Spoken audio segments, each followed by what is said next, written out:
Bismillahirrahmanirrahim. Assalamualaikum warahmatullahi wabarakatuh. Alhamdulillahi rabbil alamin. Wassalatu wassalamu ala ashrafil anbiya'i wa sayyidil mursalin, Nabiyyina Muhammadin wa ala alihi wa sahbihi wa man tabi'ahum bi ihsanin ila yaumiddin. Allahumma inna nas'aluka bi asma'ikal husna wa sifatikal ula an tu'allimana ma yanfa'una wa an tanfa'ana bima 'allamtana wa an tazidana 'ilman wa 'amala wa an taj'ala hadzal 'amal khalisan liwajhikal karim wa an tusahhila lana umurana wa talabana fil 'ilmi wa an tusliha lana qulubana wa syu'unana kullaha wa alla takilana ila anfusina tarfata 'ain innaka waliyyu dzalika wal qadiru 'alaih. Para jemaah sekalian, kaum muslimin dan kaum muslimat, para santri dari Ma'had Uswah Hasanah yang semoga dimuliakan dan dirahmati oleh Allah Subhanahu wa taala. Alhamdulillah, Allah telah memberikan kemudahan kepada kita untuk berkumpul di masjid ini. Mudah-mudahan pertemuan kita ini benar-benar kita lakukan ikhlas, hanya untuk mengharapkan pahala dari Allah Subhanahu wa taala. Dan mudah-mudahan dengan keikhlasan tersebut majelis ini menjadi majelis yang penuh dengan keberkahan.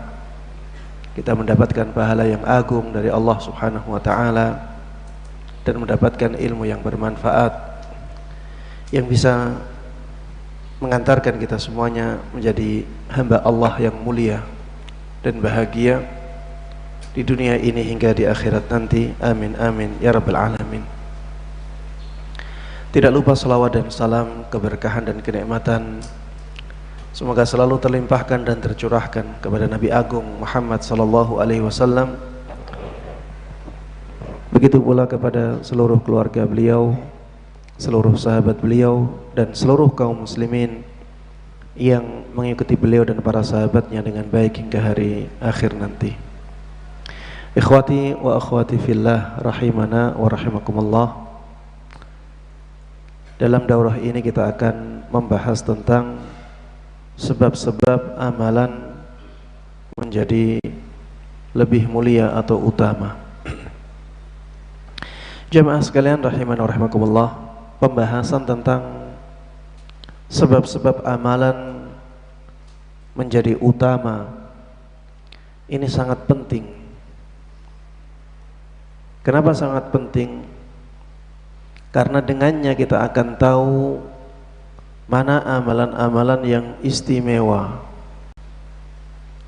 mana amalan-amalan yang keutamaannya sangat tinggi untuk kita pilih dan kita lakukan. Dari pembahasan ini juga kita bisa menimbang-nimbang. Apabila ada banyak amalan tapi tidak bisa kita lakukan semuanya, kita bisa memilih mana amalan yang lebih pantas untuk kita dahulukan. Pembahasan tentang masalah ini sangat penting. Hal ini ditunjukkan oleh semangat para sahabat Nabi Muhammad sallallahu alaihi wasallam dalam menanyakan tentang masalah ini. Dalam banyak hadis disebutkan bagaimana Rasulullah sallallahu alaihi wasallam ditanya, amalan apa yang paling afdal? Kadang Rasulullah sallallahu alaihi wasallam menyebutkan iman kepada Allah. Kadang Rasulullah sallallahu alaihi wasallam menyebutkan salat di awal waktunya. Kadang Rasulullah sallallahu alaihi wasallam menyebutkan puasa. Kadang Rasulullah sallallahu alaihi wasallam menyebutkan ketika seseorang tidak menzalimi saudaranya dari kaum muslimin. Ini hadis-hadis dari Nabi Muhammad sallallahu alaihi wasallam. Di dalam hadis-hadis tersebut Nabi ditanya, amalan apa yang paling afdal?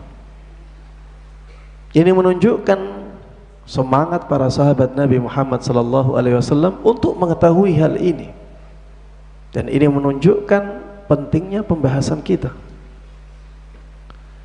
Di samping itu para ulama mereka juga punya perhatian yang besar dalam masalah ini.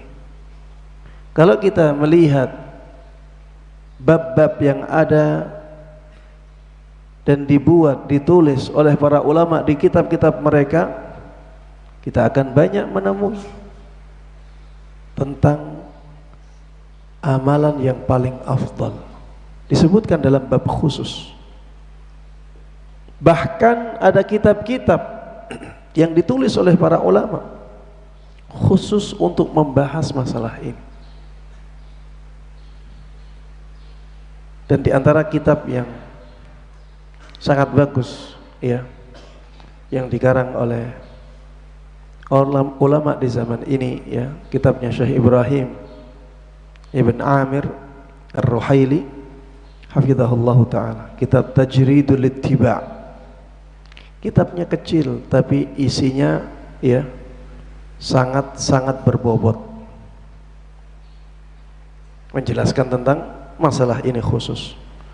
Kitab-kitab para ulama di zaman dulu, ada kitab Fadailul A'mal, kitab di zaman dahulu, bukan kitab Fadailul A'mal yang dikarang oleh orang di zaman kita ya, yang banyak hadis-hadis yang lemah, banyak ada beberapa hadisnya yang palsu juga. Bukan kitab itu, tapi kitab yang dikarang oleh ulama salaf. Jemaah sekalian rahimana wa rahimakumullah, dengan mengetahui mana amalan yang lebih afdal, maka kita tidak mudah tergoda oleh syaitan untuk melakukan amalan yang kurang afdal. Jadi jamaah sekalian rahimana wa rahimakumullah, kadang-kadang syaitan itu menggoda manusia untuk meninggalkan amalan yang lebih afdal, agar dia memilih amalan yang kurang afdal. Karena syaitan sudah putus asa untuk menggoda orang ini melakukan kemaksiatan. Akhirnya paling tidak dia bisa memalingkan orang ini dari amalan yang lebih afdal, agar pahalanya paling tidak banyak. Karena dia sudah putus asa untuk menjatuhkan orang ini ke dalam kemaksiatan, maka bentuk godaannya adalah menjadikan orang ini pahalanya sedikit. Dan ini insya Allah bisa kita hindari ketika kita tahu mana amalan yang lebih afdal. Jamaah sekalian rahimana wa rahimakumullah, kalau kita melihat dalil-dalil syariat, kita akan mendapati banyak sekali sebab-sebab yang menjadikan sebuah amalan menjadi lebih afdal. Dan di sini kita akan menyebutkan banyak sebab tersebut. Di antaranya, yang pertama, tempat yang mulia. Tempat yang mulia bisa menjadikan amalan lebih afdal. Kalau ada amalan dilakukan di tempat yang lebih mulia, maka amalan tersebut menjadi lebih mulia. Contohnya Masjidul Haram. Kalau kita sholat di sana, berapa pahalanya? Adik-adik, berapa pahalanya kalau kita sholat di Masjidil Haram? Kalau dibandingkan sholat di masjid ini, berapa bandingannya? Hah? Tidak tahu? 100.000 kali.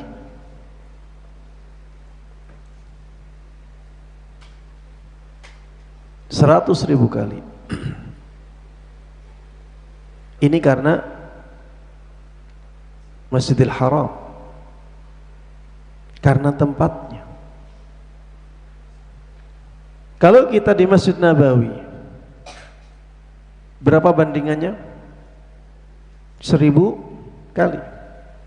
Sholat di sana sekali itu lebih baik daripada sholat di sini 1000 kali. Karena tempat yang lebih mulia, ibadahnya menjadi lebih mulia. Di Masjidil Aqsa, kalau sholat di Masjidil Aqsa dibandingkan dengan sholat di sini, berapa kali lipat bandingannya?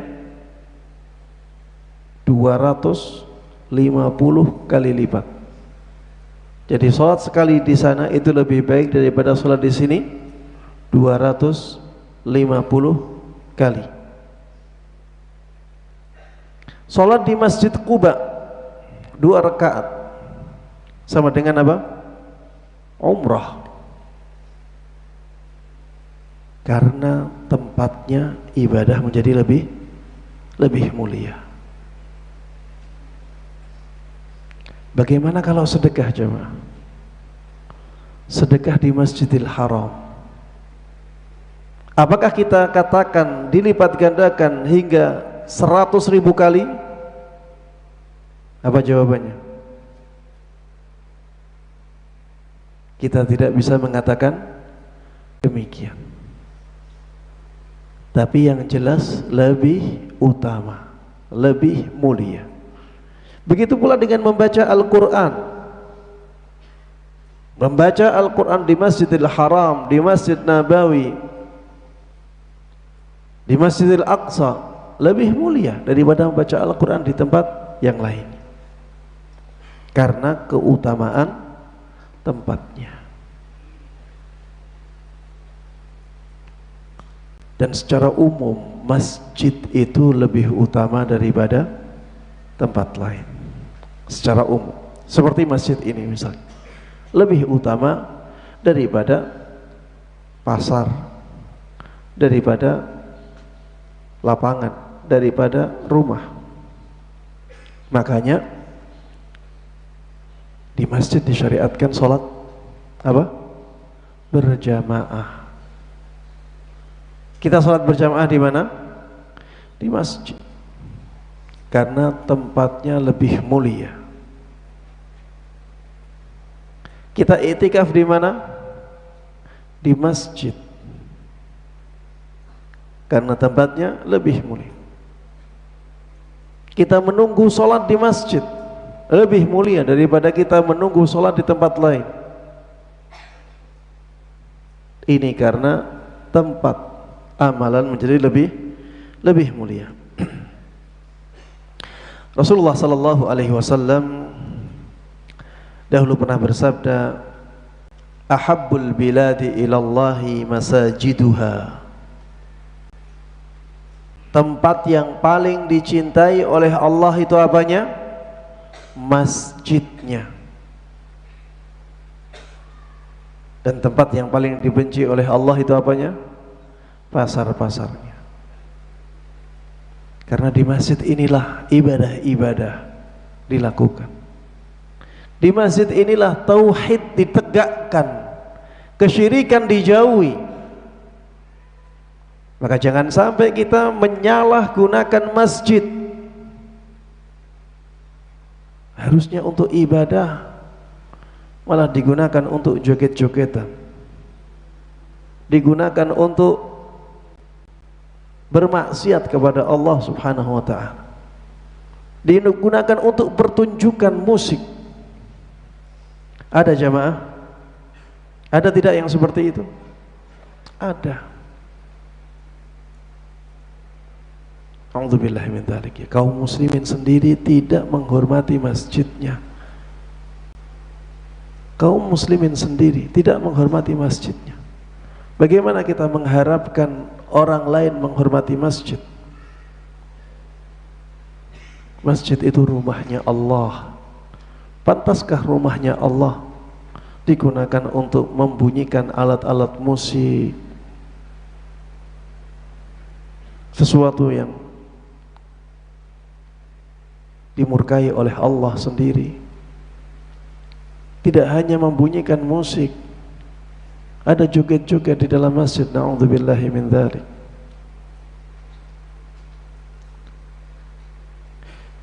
Termasuk di antara amalan yang sangat mulia dilakukan di masjid apa? Majelis ilmu seperti ini. Rasulullah sallallahu alaihi wasallam mengatakan, "Wa majtama'a qaumun fi baitin min buyutillah yatluna kitaballah wa yatadarasunahu bainahum illa nazalat alaihimus sakinah wa ghasyiyatuhumur rahmah wa haffathumul malaikah wa dzakarahumullahu fi man 'indah."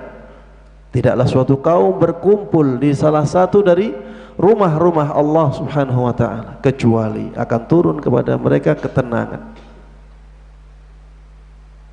dan akan menaungi mereka rahmat Allah Subhanahu wa taala.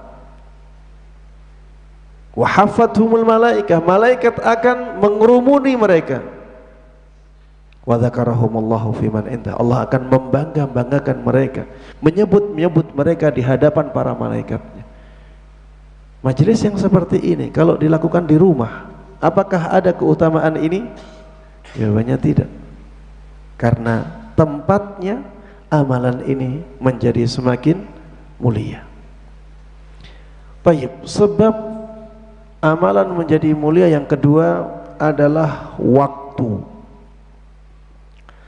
Waktu yang lebih mulia akan menjadikan amalan lebih mulia. Makanya kalau kita mendapatkan waktu-waktu yang mulia, bersegera untuk melakukan amalan-amalan yang mulia, sehingga amalan itu semakin besar pahalanya, semakin dicintai oleh Allah Subhanahu wa taala, semakin utama. Misalnya ketika datang bulan Ramadan. Bulan Ramadan bulan yang paling mulia, Sayyidus Syuhur, pemimpinnya semua bulan. Itu bulan Ramadan. Di bulan ini Allah turunkan apa? Al-Quran. Syahrul Ramadan alladzi unzila fihi Al-Quran. Di bulan ini setan-setan dibelenggu, pintu-pintu surga dibuka, pintu-pintu neraka ditutup, malaikat-malaikat turun, malaikat-malaikat turun ke bumi di malam Lailatul Qadar. Maka jemaah sekalian rahimana wa rahimakumullah, ketika datang bulan Ramadan, semangatlah melakukan kebaikan. Salatnya, salat wajibnya, semangat, harus lebih baik. Jangan kalau bulan Ramadan datang malah salat wajibnya di rumah. Alasannya apa? Ustaz, lapar Ustaz, lemes, akhirnya salat wajibnya malah di rumah. Tidak seperti itu jemaah. Justru ketika bulan Ramadan itu bulan di mana harusnya kita benar-benar memperbanyak amalan. Memang berat, karena berat itulah akhirnya pahalanya lebih besar. Baca Qur'annya diperbanyak, sebagaimana dicontohkan oleh Rasulullah sallallahu alaihi wasallam, para sahabat beliau, para ulama salaf. Sedekahnya dikuatkan, mumpung bulan Ramadan. Sedekah di bulan Ramadan lebih mulia daripada sedekah di bulan yang lainnya. Begitu pula yang amalan-amalan kebaikan yang lainnya. 10 hari pertama bulan Dzulhijjah ini juga waktu yang sangat mulia.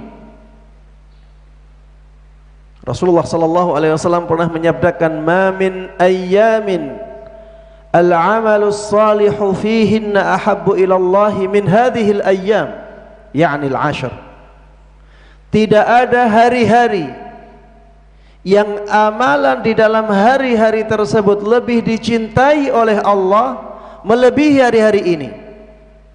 Yang dimaksud oleh beliau adalah 10 hari pertama bulan Dzulhijjah. Ada sahabat yang bertanya, walal jihadu fisabilillah?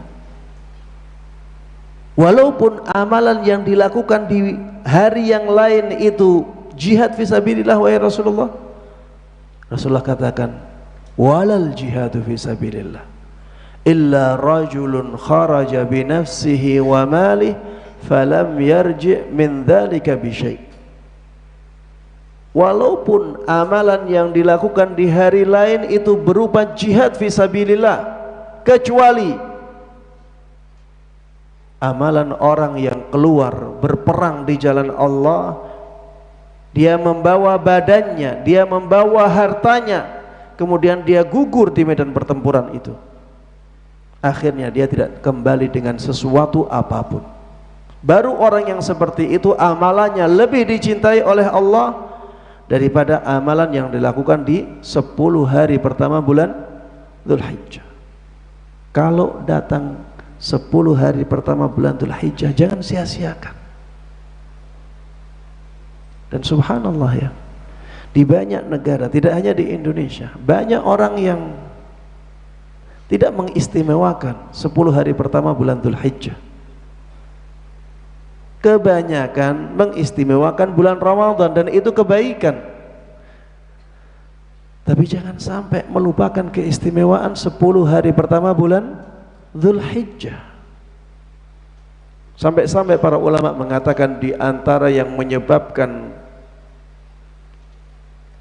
betapa atau begitu tingginya keutamaan 10 hari pertama bulan Dzulhijjah itu karena semua amalan itu berkumpul di sana. Semua amalan berkumpul di sana.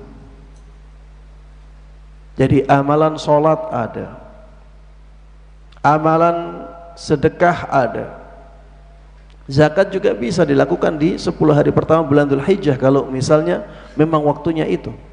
Sedekah sangat dianjurkan, puasa di situ sangat dianjurkan. Ada amalan haji juga. Amalan-amalan yang lain juga bisa dilakukan di bulan itu. Berkumpul amalan-amalan kebaikan. Kalau di bulan Ramadan apakah ada haji? Tidak ada. Keistimewaan itu ada di 10 hari pertama bulan Dzulhijjah. Kemudian bulan suci secara umum. Bulan suci secara umum. Bulan suci itu bulan apa, adik-adik? Bulan suci jumlahnya berapa? Ada 4. Apa saja? Ramadan. Ramadan bulan suci? Ya bukan ya. Ramadan itu bulan berkah. Rasulullah katakan syahrun mubarak. Ramadan itu bulan keberkahan. Bulan suci itu ada 4. Yang pertama apa? Rajab. Ya, Rajab. Kemudian yang kedua bulan Dzulqa'dah, Dzulhijjah, Muharram. Ya, Rajab, Dzulqa'dah, Dzulhijjah, Muharram. Ini bulan yang mulia. 4 bulan ini bulan-bulan yang mulia. Amalan yang dilakukan di dalamnya pahalanya lebih agung di sisi Allah Subhanahu wa ta'ala. Sebagaimana sebaliknya, kemaksiatan di dalam 4 bulan ini juga dosanya lebih besar. Makanya kalau kita masuk bulan-bulan suci ini, perbanyak melakukan amal kebaikan. Hari Jum'ah ini waktu yang mulia jemaah. Rasulullah sallallahu alaihi wasallam mengatakan, inna min afdali ayyamikumul jum'ah. Sesungguhnya termasuk hari yang paling mulia adalah hari Jumat. Sayyidul ayyam.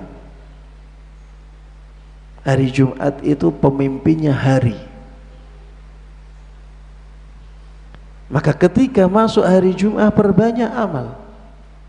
Hanya saja Rasulullah sallallahu alaihi wasallam melarang kita mengkhususkan salat malam yang khusus untuk hari Jum'ah, dan melarang kita mengkhususkan hari Jum'ah dengan apa?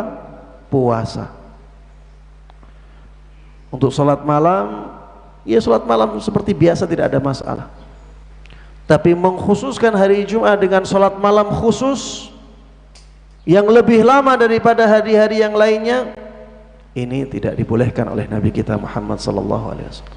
Kalau ingin salat malam seperti hari-hari yang lain. Puasa, tidak boleh kita mengkhususkan hari Jum'ah dengan puasa. Kalau ingin puasa di hari Jum'ah, maka kita harus puasa di hari sebelumnya atau puasa di hari setelahnya. Atau tujuan lain, misalnya pas hari Jum'ah, pas hari Arafah, maka kita puasa di hari Jum'ah tersebut dengan niat bukan puasa hari Jum'ah, niatnya puasa Arafah.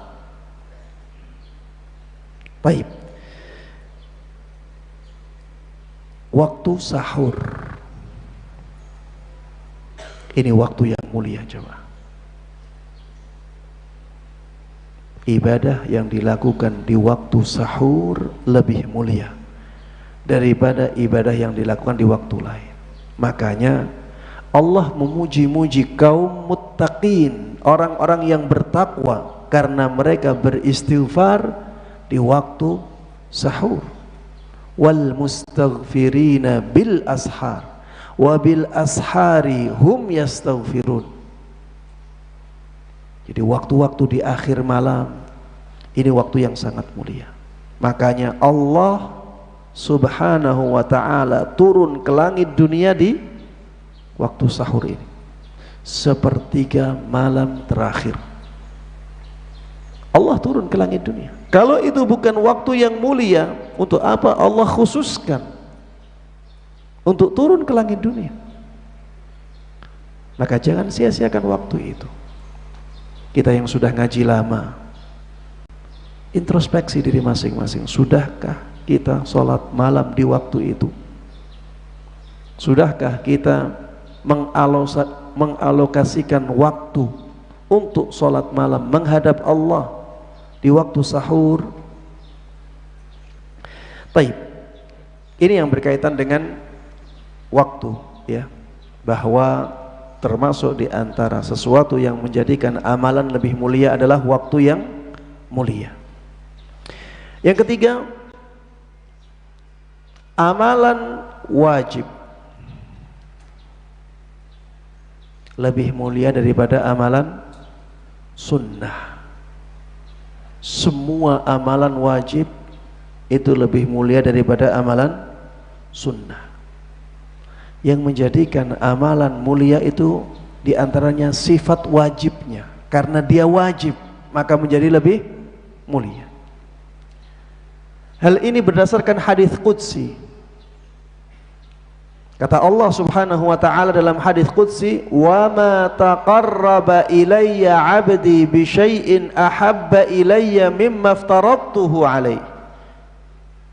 Tidaklah seorang hamba bertaqarrub kepadaku dengan suatu amalan yang lebih aku cintai melebihi amalan yang aku wajibkan kepadanya. Tidaklah seorang hamba melakukan suatu amalan yang bisa mendekatkan dirinya kepada Allah, kepadaku, yang lebih aku cintai melebihi amalan yang aku wajibkan kepadanya. Ya, intinya amalan wajib itu lebih dicintai oleh Allah daripada amalan sunnahnya. Maka kalau ada di hadapan kita amalan wajib dengan amalan sunnah, jangan sampai kita ditipu oleh syaitan, lebih semangat menjalankan amalan sunnah daripada menjalankan amalan wajib.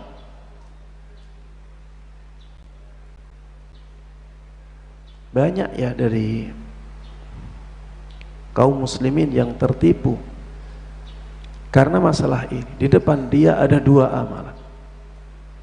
Yang satu amalan sunnah, yang satu amalan wajib, tapi ternyata dia lebih semangat menjalankan amalan sunnahnya daripada amalan wajibnya. Salah satu contoh mudahnya antara sholat tarawih dengan sholat duhur, lebih semangat mana? Banyak dari kaum muslimin yang lebih semangat berangkat sholat tarawih walaupun ada sholat isyaknya ya.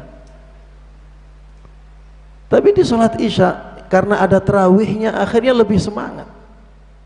Sholat duhurnya gak ke masjid, sholat isyaknya ke masjid karena ada sholat tarawihnya. Saya tidak menyalahkan semangat untuk melakukan sholat tarawihnya.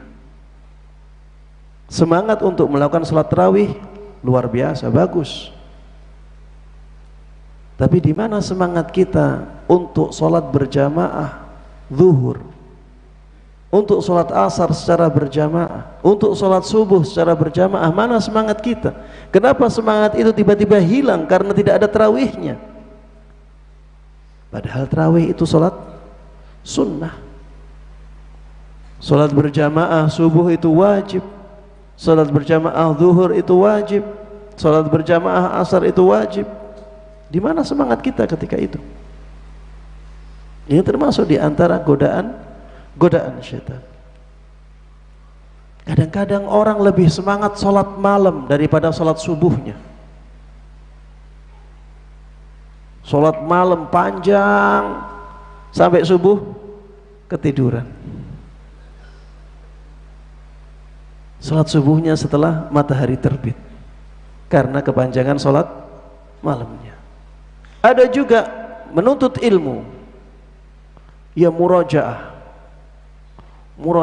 mungkin mau ujian ya, akhirnya pakai cara SKS, sistem kebut semalam. Dia baca sampai subuh, mendekati subuh malah ketiduran. Amalan sunnahnya semangat, amalan wajibnya malah ditinggalkan. Ada orang yang semangat sedekah, zakatnya dilupakan. Kalau sedekah semangat, tapi zakatnya tidak dipikirkan, padahal dia wajib zakat. Yang seperti ini jamaah sekalian rahimana wa rahimakumullah, ya, sesuatu yang tidak baik ya. Kalau kita melihat di depan kita ada yang wajib, ada yang sunnah, maka perhatikan yang wajib dahulu. Puasa-puasa juga demikian, punya kewajiban mengqadha puasa, tidak terlalu diperhatikan. Tapi kalau ada amalan-amalan puasa sunnah, semangatnya minta ampun. Ini juga tidak baik ya. Perhatikan dua-duanya. Yang wajib nomor satukan, kemudian baru yang sunnah.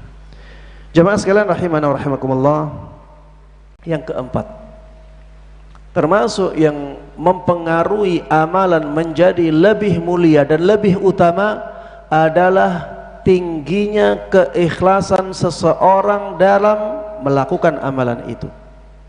Keikhlasan.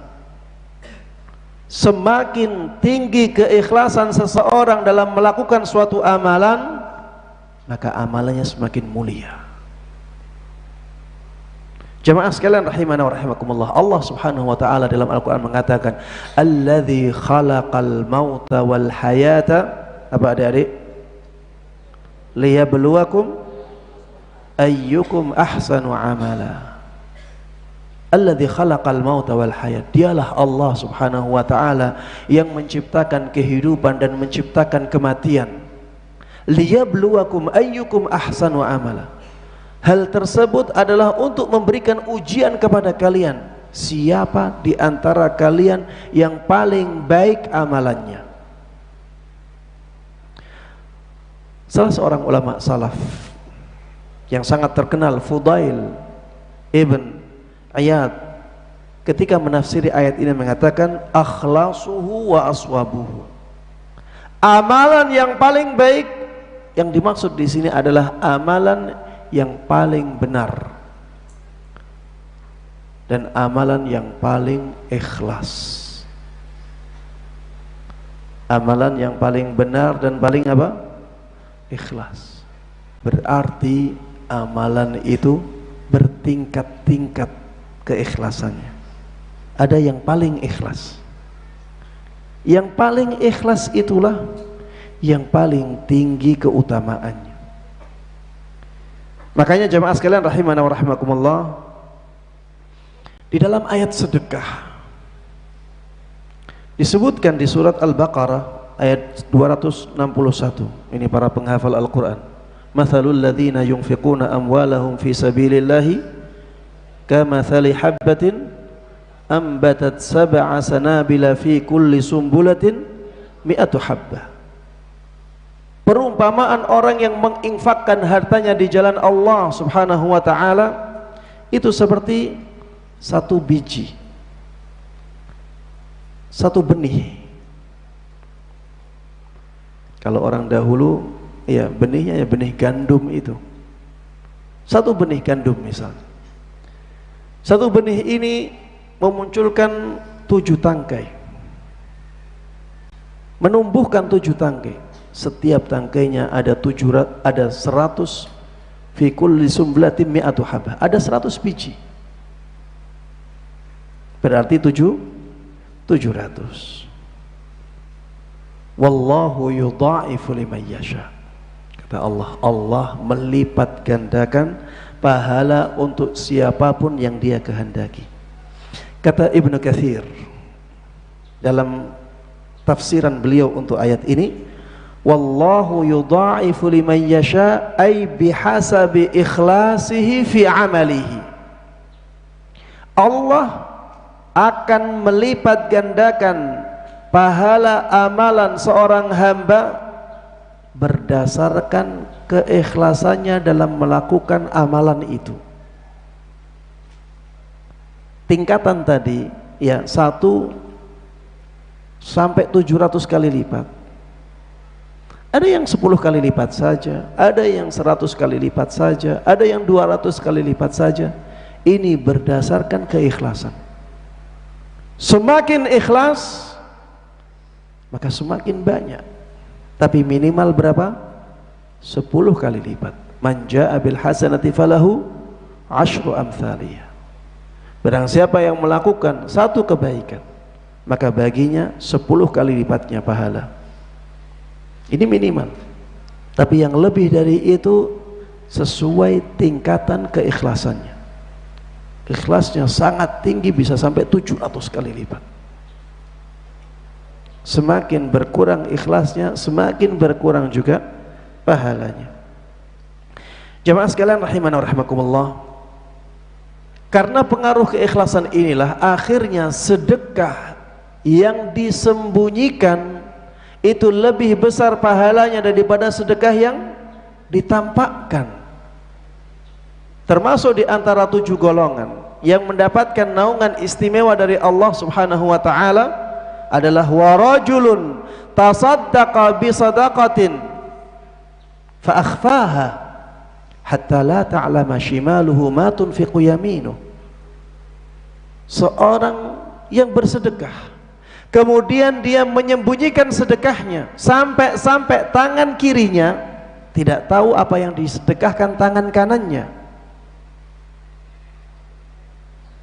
Kalau tidak disembunyikan seperti ini, sedekahnya tidak mendatangkan keutamaan ini. Dan alhamdulillah jamaah, Rasulullah tidak mengatakan sedekah dengan uang 100 dirham misalnya atau 100 dinar, tidak. Sedekah dengan sedekah apapun, yang penting disembunyikan.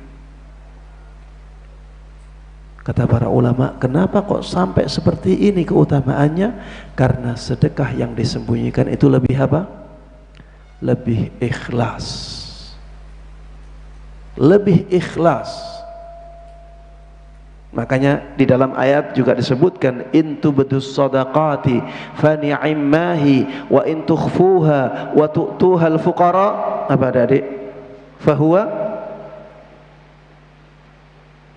Ini di juz yang sama. Tadi adik-adik bisa jawab. In tubdus shadaqati fa ni'immahi wa in tukhfuha wa tu'tuhal fuqara fahuwa khairul lakum. Kalau kalian menampakkan sedekah-sedekah kalian itu amalan yang baik. Tapi kalau kalian sembunyikan sedekah itu dan kalian berikan kepada orang-orang fakir, maka itu lebih baik.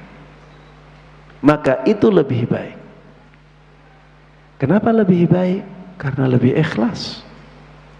Termasuk di antara 7 golongan yang mendapatkan naungan istimewa dari Allah, wa rajulun dzakarallaha khalian fafadat ainah.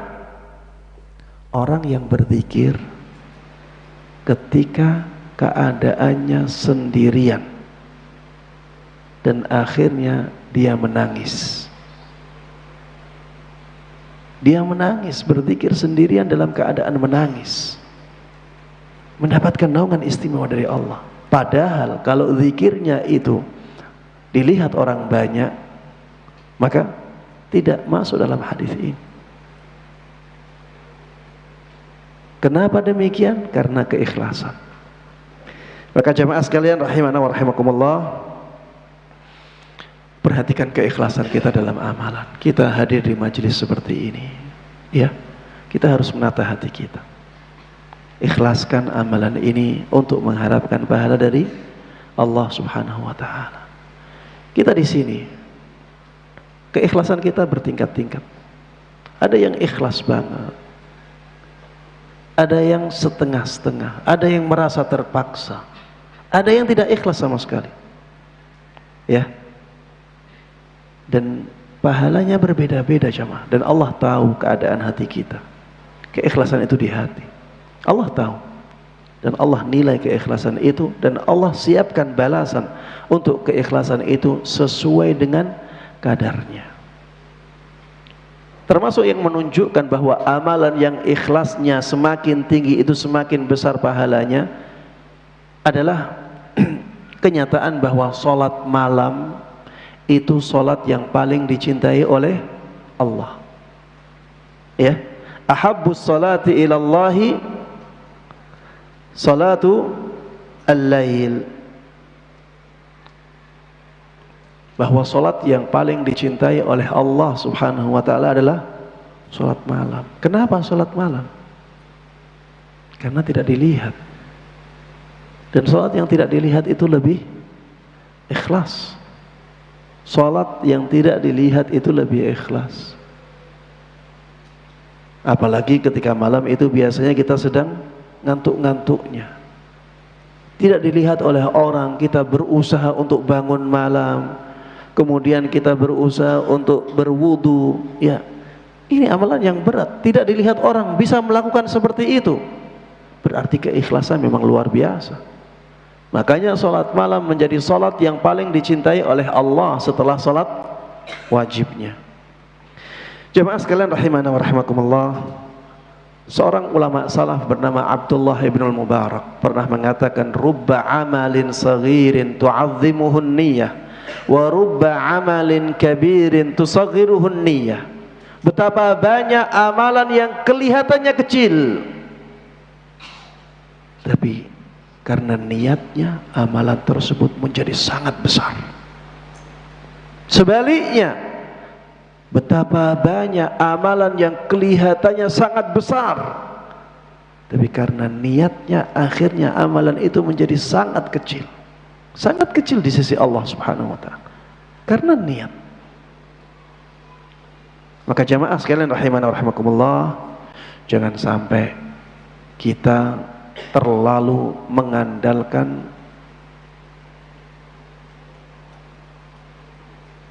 amalan yang kelihatannya besar saja, tapi lihat amalan-amalan kecil yang bisa kita lakukan, kemudian tingkatkan keikhlasan. Kalau kita mampunya melakukan amalan-amalan yang kelihatannya kecil, sudah fokus kepada amalan-amalan itu, tapi fokuslah juga pada niat kita. Dengan niat yang sangat ikhlas, ya, dengan niat yang sangat tinggi keikhlasannya, amalan yang kelihatannya kecil itu bisa menjadi sangat agung pahalanya di sisi Allah Subhanahu wa ta'ala.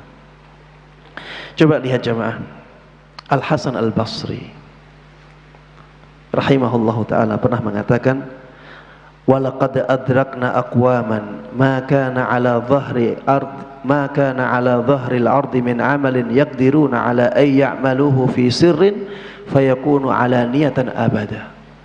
Kami telah bertemu dengan banyak kaum yang selagi mereka masih bisa melakukan amalan secara sembunyi-sembunyi, mereka tidak akan melakukan amalan itu secara terang-terangan selamanya.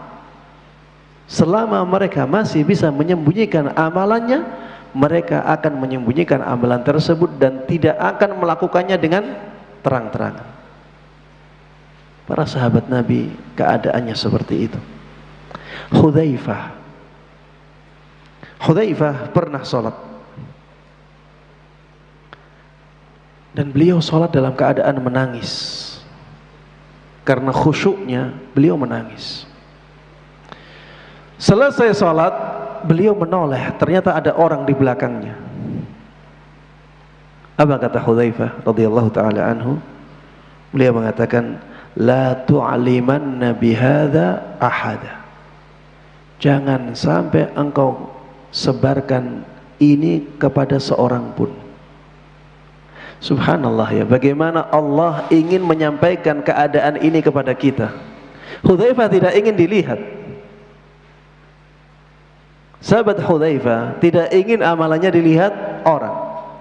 Ikhlas. Dia lihat orang lain, akhirnya jangan tampakkan, jangan kabarkan amalanku ini kepada orang lain. Subhanallah, akhirnya sampai kepada kita. Ternyata amalan tersebut Allah kehendaki sampai ke kita, bahwa inilah contoh keikhlasan yang luar biasa. Bukan seperti orang-orang di zaman ini ya. Jadi dia foto saya akan berdoa dengan khusyuk. Subhanallah. Jadi dia doa khusyuk itu karena difoto. Setelah fotonya cekrik, sudah hilang. Gak ada doa lagi sudah. Jadi dia seperti ini itu karena foto. Subhanallah. Orang-orang di zaman dahulu malah berusaha untuk menyembunyikan amalannya. Muhammad ibn Wasi' rahimahullah ta'ala mengatakan, kana ar-rajul la yabki 20 sanah wa ma'ahu imra'atuhu la ta'lamu bihi. Ada orang, mungkin saja beliau sendiri, ada orang yang menangis selama 20 tahun, di sampingnya ada istrinya, tapi istrinya tidak tahu. Di sampingnya ada istrinya, tapi istrinya tidak tahu kalau suaminya sedang menangis selama 20 tahun. Tidak diketahui oleh istrinya. Karena orang ini berusaha untuk menyembunyikan menangisnya karena Allah Subhanahu wa taala. Jemaah sekalian rahimana wa rahimakumullah. Kita harusnya punya semangat, ya, harusnya punya semangat untuk meningkatkan keikhlasan kita dalam semua amalan. Sebelum melakukan amalan, lihat niat kita, ya, lihat keikhlasan kita. Ini berat jemaah. Ikhlas itu berat. Ikhlas itu berat. Dan kita harus melatih diri kita agar benar-benar ikhlas dalam melakukan suatu amalan. Baik, yang kelima, termasuk di antara yang mempengaruhi amalan kita sehingga menjadi lebih mulia adalah kadar niat tersebut. Tadi ikhlas, kalau sekarang kadar niatnya. Kadar niatnya. Semakin mulia niat, maka semakin besar pahalanya. Semakin banyak niatnya, semakin banyak pahalanya. Semakin mulia suatu nikmat, semakin mulia suatu niat, maka semakin besar pahala suatu amalan. Semakin banyak niat dalam suatu amalan, maka semakin banyak pahalanya. Saya contohkan, Kalau ada ada orang dia bersedekah kepada kerabatnya, dia niatnya sedekahnya untuk misalnya zakat, ditambah menyambung tali silaturahim. Ini lebih baik, niatnya lebih banyak, lebih mulia. Disebutkan oleh Rasulullah sallallahu alaihi wasallam. Beliau katakan, "Inna sadaqah 'alal miskin sadaqah." Sedekah kepada orang miskin itu sedekah saja. Wa 'ala dzirrahimi ithnatan, sadaqah wasilah. Tapi kalau sedekahnya kepada kerabat, maka ada dua pahala. Pahala sedekah dan pahala silaturahim. Ini menunjukkan bahwa satu amalan itu bisa berkumpul di dalamnya banyak niat. Bisa berkumpul di dalamnya banyak niat. Semakin banyak berkumpul niat-niat dalam suatu amalan, maka amalannya semakin mulia. Ada orang masuk masjid, yang satu niatnya salat tahiyatul masjid saja, yang satu niatnya salat qabliyah fajar, salat qabliyah subuh, salat sunnah fajar, kemudian salat sunnah wudu, ditambah salat tahiyatul masjid. Tentunya orang ini pahalanya lebih besar, karena niatnya lebih dari satu ibadah dan tidak bertentangan antara ibadah-ibadah itu. Begitu pula ketika seseorang bersedekah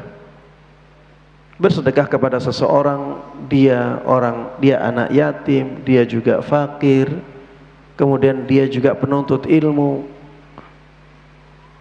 Niatnya banyak di sini, membantu orang fakir, membantu anak yatim, membantu penuntut ilmu. Sedekah yang seperti ini jelas lebih banyak pahalanya daripada sedekah yang hanya satu niat saja. Niat yang lebih mulia, pahalanya lebih mulia. Contoh, orang yang mengeluarkan uang, niatnya zakat wajib, niat ini lebih mulia daripada orang yang mengeluarkan uang niatnya hanya untuk ngasih saja. Anak kecil dikasih, ini kebaikan, kebaikannya sama. Misalnya yang satu ngasih 100.000, yang satu ngasih 100.000, yang satu niatnya adalah untuk zakat, yang satu niatnya untuk dikasih saja, biar dibelikan mainan misalnya. Yang satu yang niatnya untuk zakat ini lebih besar pahalanya. Taib. Yang keenam, termasuk di antara yang menyebabkan amalan menjadi lebih mulia adalah karena amalan tersebut lebih sesuai tuntunan. Amalan tersebut lebih sesuai apa? Tuntunan.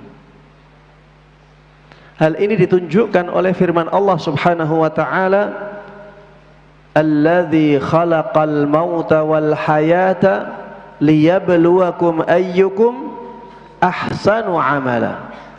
Dialah Allah Subhanahu wa taala yang menciptakan kehidupan, menciptakan kematian dan menciptakan kehidupan. Tujuannya adalah untuk memberikan ujian kepada kalian. Siapakah yang paling baik amalannya? Tadi dikatakan, Fudail ibn Iyad mengatakan, akhlasuhu wa aswabu. Amalan yang paling baik itu amalan yang paling ikhlas dan paling benar. Apa yang dimaksud dengan paling benar di sini? Paling sesuai dengan tuntunan. Paling sesuai dengan tuntunan. Jemaah sekalian rahimana wa rahimakumullah, ini menunjukkan bahwa amalan yang sesuai dengan tuntunan itu juga bertingkat-tingkat. Sebagaimana tentang masalah yang paling ikhlas tadi.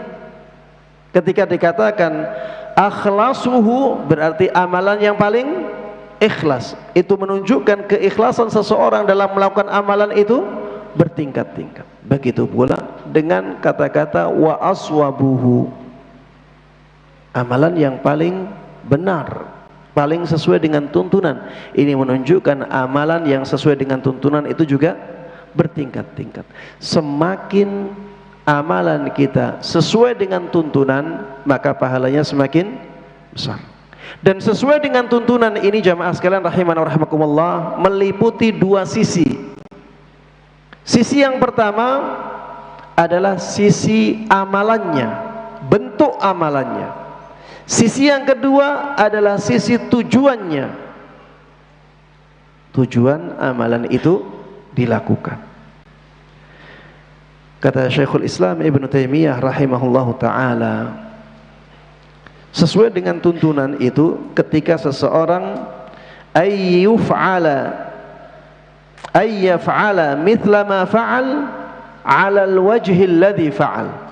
Ketika seseorang melakukan suatu amalan sesuai dengan apa yang dilakukan oleh Rasulullah sallallahu alaihi wasallam dan 'alal wajhi alladhi fa'al,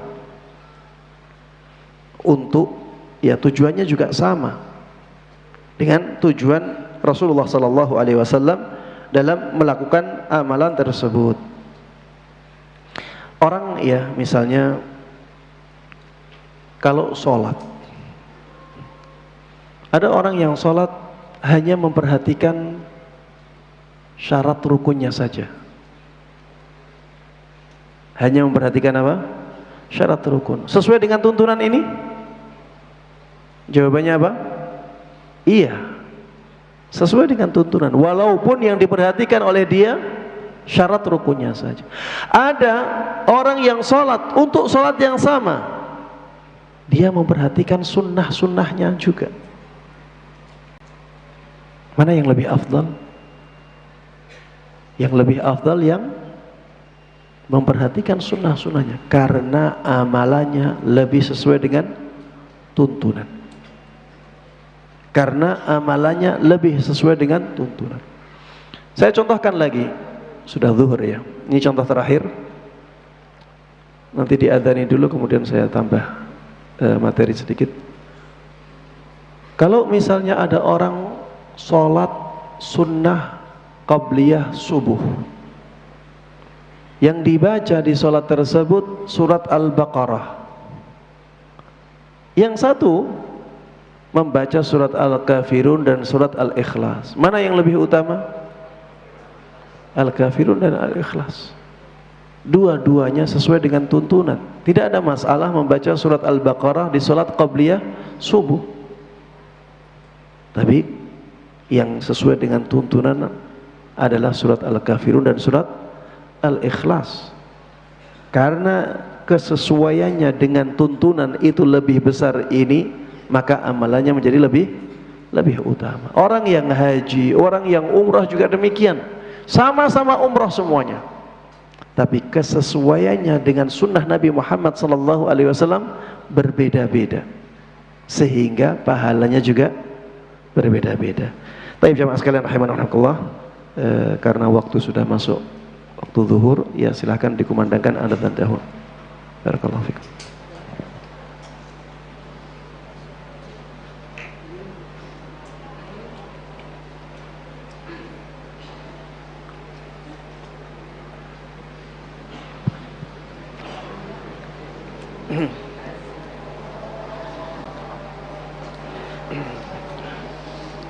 Allahu Akbar,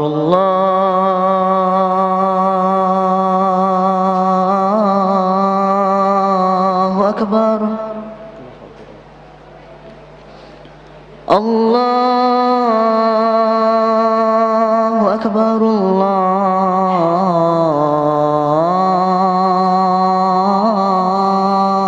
Allahu Akbar. Asyhadu an la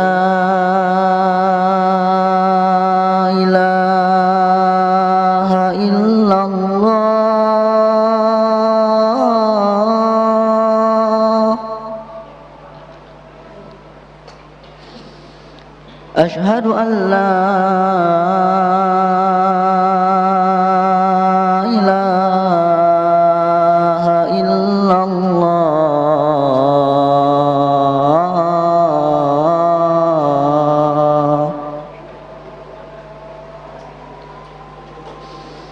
أشهد أن محمدا رسول الله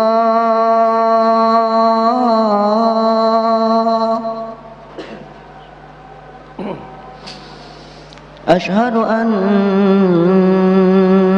محمدا رسول الله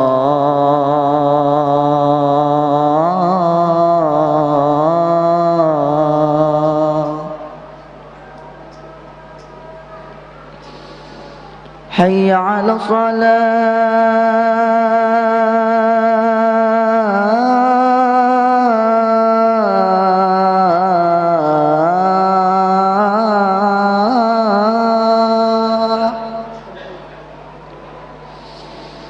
حي على الصلاة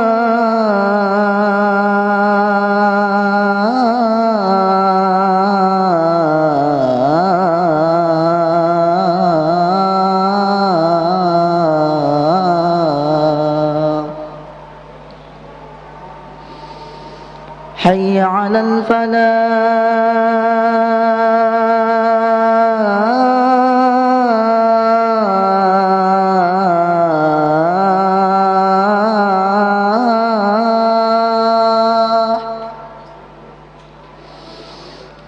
حي على الفلاح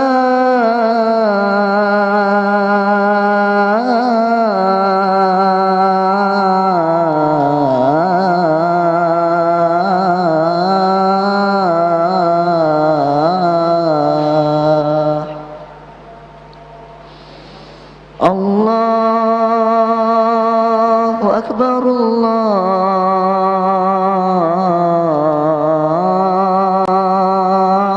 الله أكبر لا إله إلا الله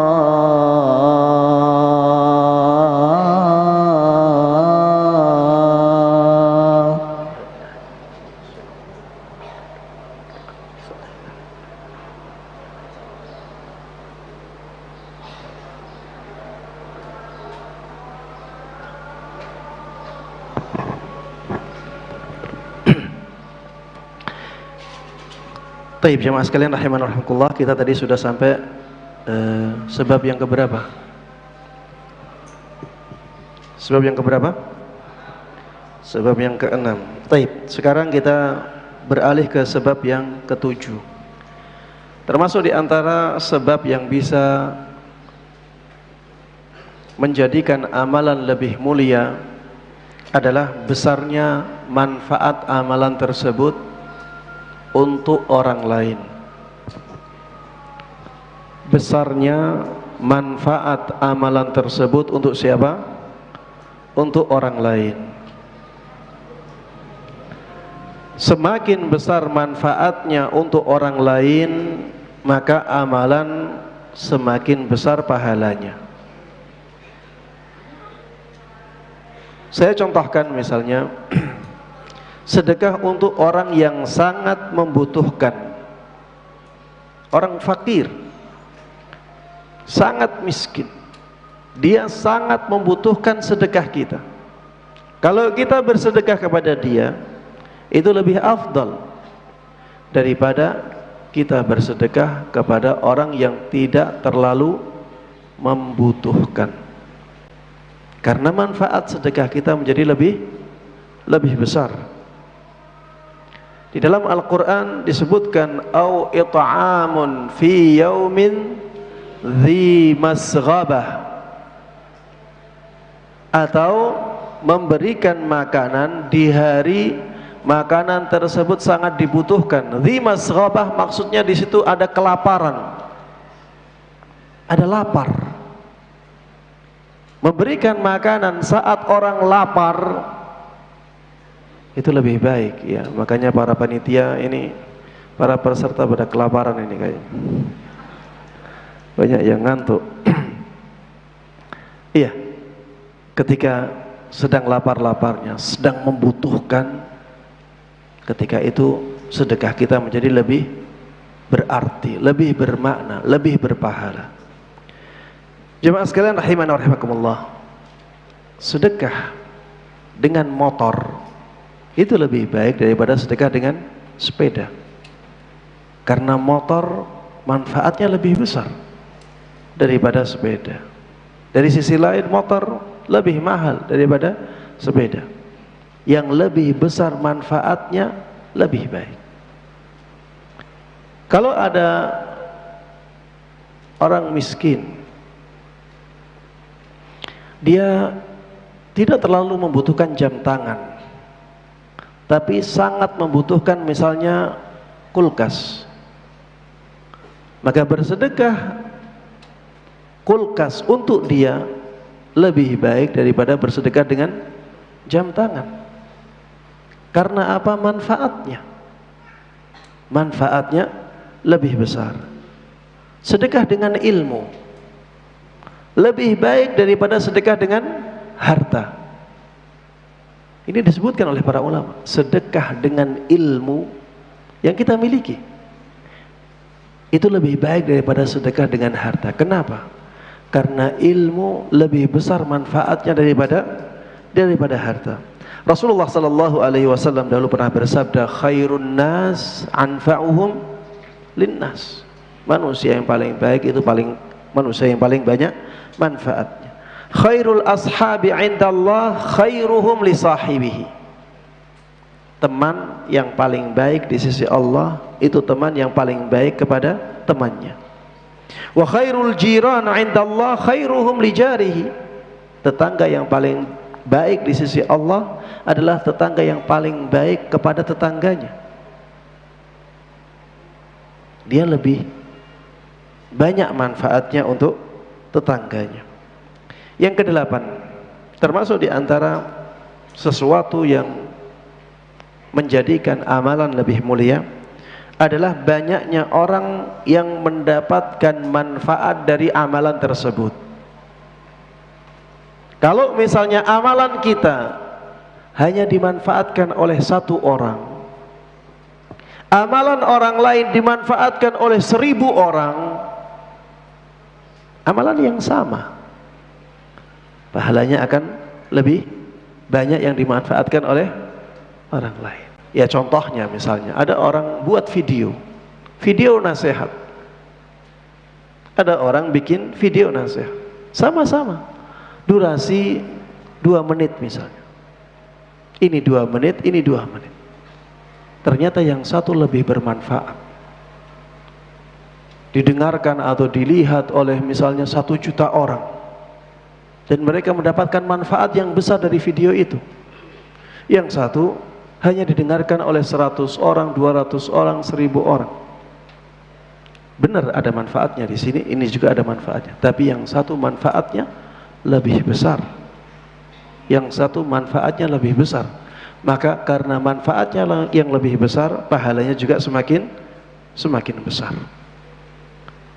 Contohnya lagi seperti amalan berdakwah kepada Allah Subhanahu wa taala, menyebarkan ilmu. Ini amalan yang sangat besar sekali pahalanya, karena banyak orang yang memanfaatkan amalan ini, mendapatkan manfaat dari ini. Makanya Allah Subhanahu wa taala mengatakan, "Wa man ahsanu qawlan mimman da'a ila Allah wa 'amila shalihan wa qala innani minal muslimin." Siapakah yang lebih baik perkataannya melebihi orang yang mengajak manusia kepada Allah Subhanahu wa taala, dia melakukan amalan saleh dan mengatakan, sesungguhnya aku termasuk dari kaum muslimin. Tidak ada yang lebih baik perkataannya melebihi orang ini, karena berdakwah itu banyak yang mendapatkan manfaat darinya. Man da'a ila huda kana lahu minal ajri mithlu ujuri man tabi'ah la yanqusu dzalika min ujurihim syai'ah. Barang siapa yang mengajak seseorang kepada petunjuk, maka baginya pahala seperti pahala-pahala orang yang mengikutinya, tanpa mengurangi pahala mereka sama sekali. Padahal Rasulullah sallallahu alaihi wasallam mengatakan kepada sahabat Ali ibn Abi Thalib, la ayyahdikallahu bika rajulan wahidan khairun laka min humrin na'am. Seandainya ada satu orang saja yang mendapatkan hidayah darimu, itu lebih baik daripada onta merah. Itu satu orang. Bagaimana kalau sampai 1000 orang? Bagaimana kalau lebih dari itu? Karena manfaat ilmu ini dirasakan oleh banyak orang, maka mendakwahkan ilmu tersebut menjadi lebih mulia. Orang yang membangun masjid, jemaah, membangun masjid, ini manfaatnya akan dirasakan oleh banyak orang, maka pahalanya menjadi semakin luar biasa. Orang yang membangun pondok, membangun sekolah-sekolah Islami yang di dalamnya diajarkan tauhid, diajarkan sunnah Nabi Muhammad sallallahu alaihi wasallam, maka amalan tersebut manfaatnya akan dirasakan oleh banyak orang dan amalan itu menjadi lebih mulia. Jemaah sekalian rahimana wa rahimakumullah, yang ke-9, termasuk di antara sebab yang menjadikan amalan lebih mulia adalah ketika amalan tersebut dirutinkan. Semakin amalan dirutinkan, maka semakin besar pahalanya. Semakin amalan dirutinkan, maka amalan itu semakin besar pahalanya, semakin mulia. Makanya Rasulullah sallallahu alaihi wasallam mengatakan, ahabbul a'mali ilallahi adwamuha wa in qall. Amalan yang paling dicintai oleh Allah adalah amalan yang paling dirutinkan walaupun sedikit. Makanya jamaah, ya, cari amalan-amalan yang bisa kita rutinkan. Walaupun sedikit, terus lakukan. Seperti zikir pagi dan petang. Jangan zikir pagi dan petang ketika semangat-semangatnya dibaca dari awal halaman sampai akhir halaman, tapi hanya 3 hari, setelah itu tidak dilakukan lagi. Lebih baik membaca 5, 4, 10 zikir dengan hafalan, tapi dilakukan terus menerus, daripada membaca buku ya sampai 20 zikir, 30 zikir dibaca, tapi setelah itu tidak bisa merutinkan. Sedikit tapi rutin itu lebih baik. Zikir setelah sholat, jemaah, zikir setelah sholat. Jangan dibaca semuanya tapi setelah itu kita tidak bisa merutinkannya.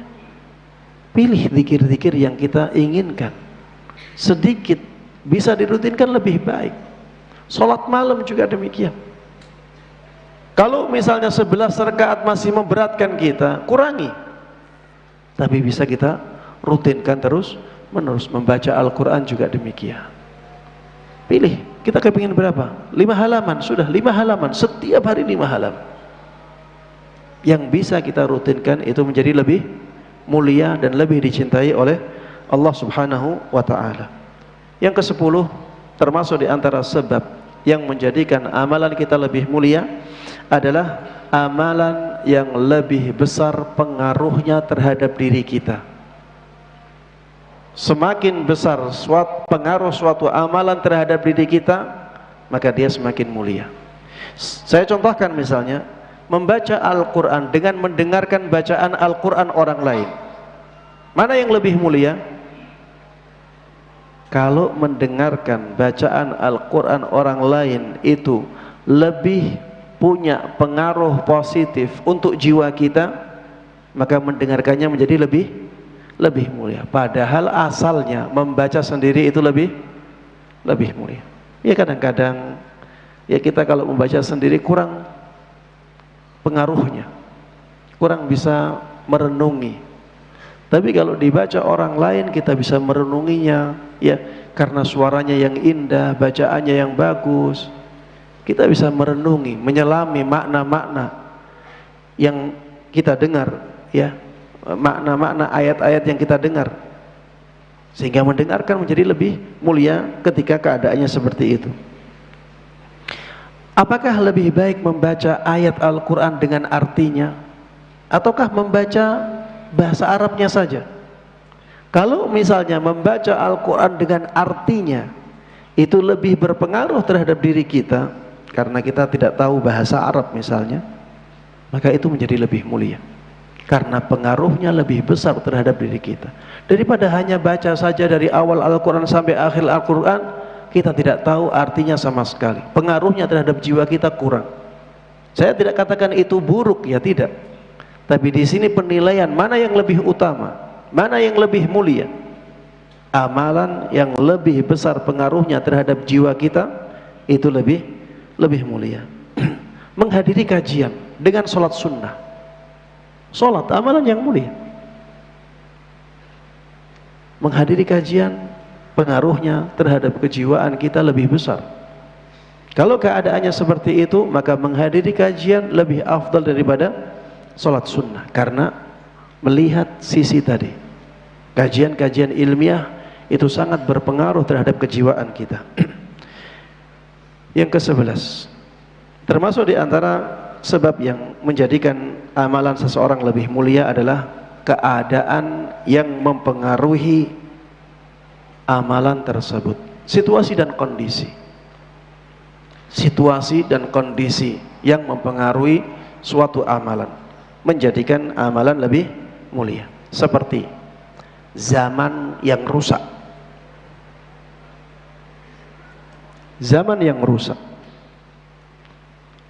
Ketika kita mendapati zaman rusak, yang rusak seperti sekarang inilah, maka amalan-amalan yang mulia menjadi lebih mulia pahalanya, lebih besar pahalanya. Karena apa? Di zaman yang sudah rusak seperti itu, kita sulit, lebih berat melakukan amalan. Ya, sekarang orang yang berjenggot langsung dicurigai. Lebih sulit berjenggot di zaman ini daripada di zaman dulu.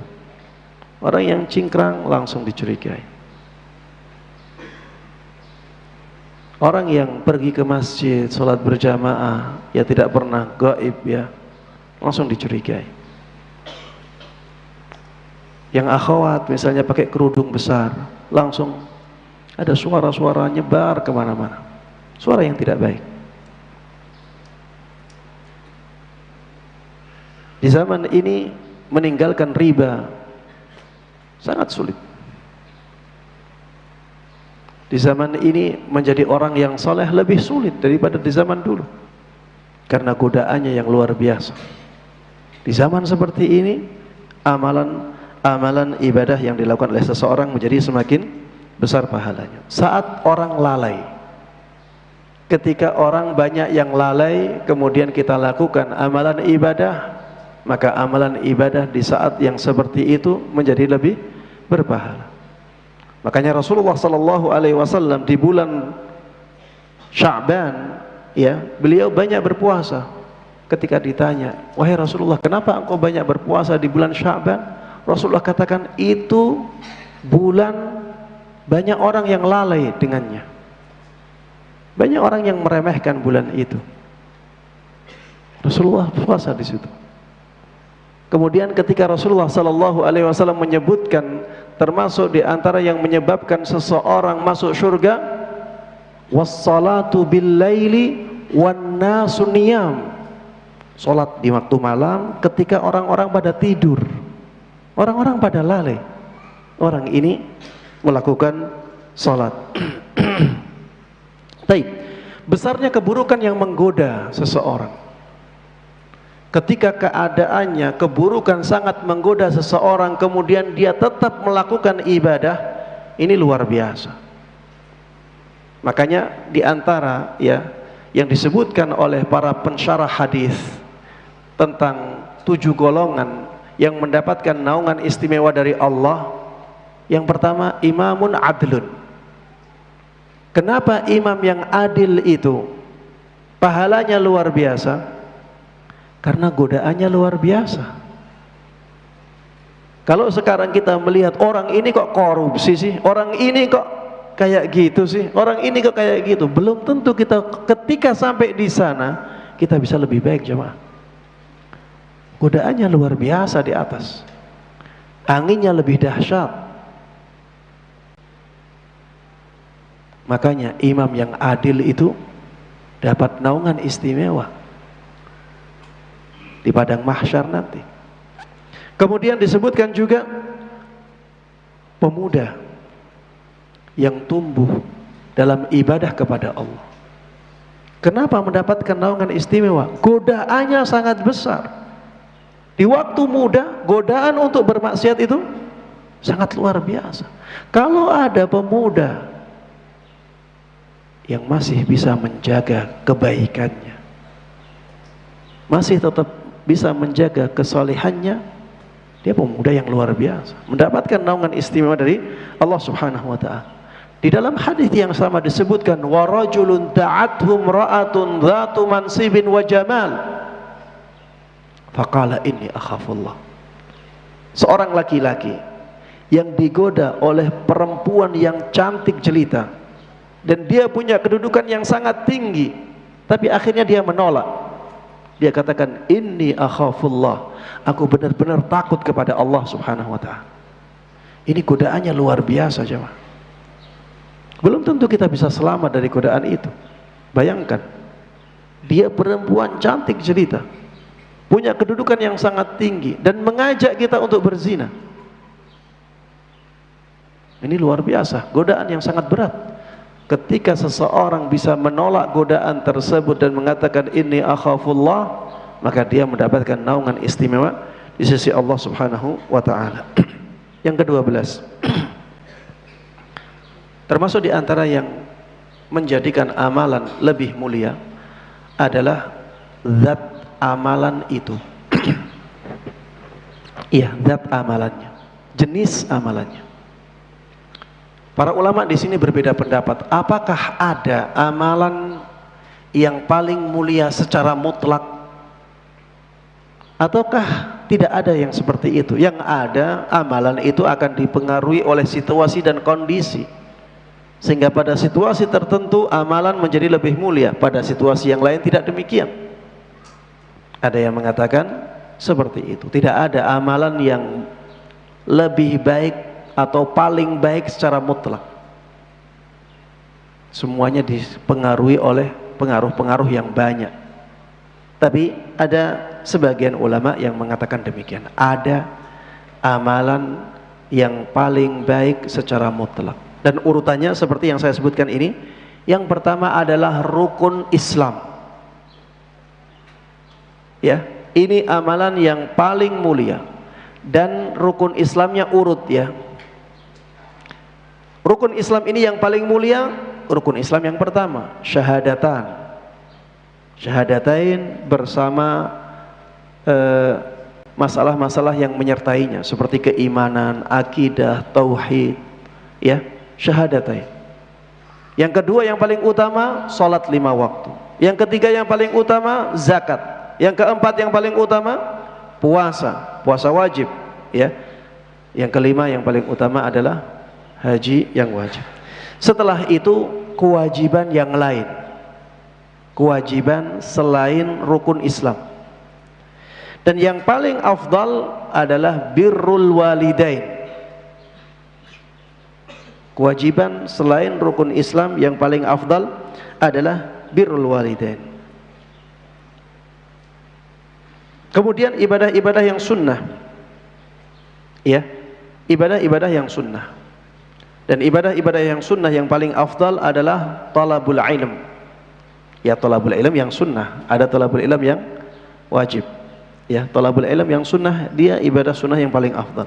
Jihad, jihad yang sunnah, bukan jihad yang wajib. Kemudian zikir, zikir yang sunnah. Ya, ada zikir-zikir yang wajib. Baik. Yang terakhir jemaah sekalian rahimani wa rahimakumullah, amalan yang pelakunya lebih mulia. Jadi pelaku sebuah amalan itu berpengaruh terhadap pahala amalan. Semakin mulia pelakunya, semakin mulia pahalanya. Kalau ada yang bertanya, Ustadz, apa sebabnya? Sebabnya karena orang yang lebih mulia di sisi Allah itu biasanya di dalam hatinya ada keimanan yang lebih kuat. Dan ketika dia melakukan sesuatu, keikhlasannya lebih kuat. Ketika dia melakukan sesuatu, dia tahu keutamaan-keutamaan yang ada di amalan itu, bagaimana melakukannya secara lebih baik, ya, sehingga amalan-amalan yang dilakukan oleh orang yang mulia itu pahalanya lebih mulia. Seperti misalnya orang yang satu tidak paham bahasa Arab, yang satu orang alim. Ketika sholat, sama-sama sholatnya, misalnya 5 menit. Orang yang alim, dia bisa lebih khusyuk karena dia bisa memahami bacaan-bacaan yang ada di dalam sholatnya. Orang yang alim bisa lebih ikhlas, dalam menjalankan sholatnya, karena dia tahu keikhlasan yang paling tinggi itu yang bagaimana. Akhirnya dia berusaha untuk menerapkannya. Orang yang alim tahu sunnah-sunnah dari sholat itu, mana sunnah-sunnah yang dianjurkan, disyariatkan, maka itu yang dia lakukan. Ya, dari sisi inilah akhirnya sebagian ulama mengatakan amal yang pelakunya lebih mulia akan menjadikan amalan tersebut lebih mulia. Taib, demikian yang bisa saya sampaikan dalam kesempatan kali ini, mudah-mudahan bermanfaat dan Allah berkahi. Amin amin ya rabbal alamin. Sallallahu wasallam wa baraka ala nabiyina Muhammadin wa ala alihi wa sahbihi wa man tabi'ahum bi ihsanin ila yaumiddin walhamdulillahi rabbil alamin. Demikian sesi yang pertama dari daurah ini. Insyaallah kita akan teruskan di sesi yang kedua, ya, di jam 1 insyaallah. Barakallahu fikum. Assalamualaikum warahmatullahi wabarakatuh.